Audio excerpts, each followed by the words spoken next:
Hello friends, তোমরা সবাই কেমন আছো? আশা করছি ভালো আছো, আর আমিও ভালো আছি। স্কুল থেকে ফিরে সোজা বাপের বাড়ি চলে গেছিলাম, কারণ আজকে ননদ বৌদিতে মিলে ফ্রায়েড রাইস আর চিলি চিকেন রান্না করা হবে। সেই জন্য আমার বৌদি খুব ভালো বিরিয়ানি রান্না করতে পারে, তবে এই ফ্রায়েড রাইস চিলি চিকেন যেহেতু খুব একটা করা হয় না, সেই জন্য আমি থাকলে হয়তো সে একটু কনফিডেন্স পায়। আমাদের মধ্যে সম্পর্কটা বন্ধুর মতো।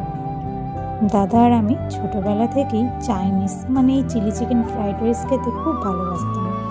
বিয়ের আগে আমি প্রায়শই বানাতাম, কিন্তু বৌদি আমার বিরিয়ানি প্রেমী। অবশ্য বিরিয়ানি প্রেমী আমরা সবাই, সেই জন্য বাড়িতে এখন বেশিরভাগ বিরিয়ানিই করা হয়, আর বছরে এক আধবার হয়তো এই চিলি চিকেন আর ফ্রায়েড রাইস করা হয়। ননদ আর বৌদির মধ্যে যে সম্পর্কটা ভালো, সেটা তো আমাদের মধ্যে আন্ডারস্ট্যান্ডিংয়ের ব্যাপার আছে। তবে আমি এক্ষেত্রে মনে করি যে কোনো রিলেশনশিপ ঠিক থাকার জন্য সেটা দুই জায়ের মধ্যে হোক আর ননদ বৌদির মধ্যে হোক, তার পিছনে বাড়ির বড়দের অবদান অনস্বীকার্য।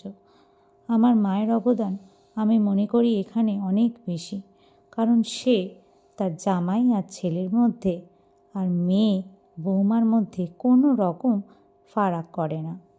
যাক, সবশেষে আমি বলবো আমরা এরকম মা পেয়ে ধন্য। তোমরা সবাই ভালো থেকো।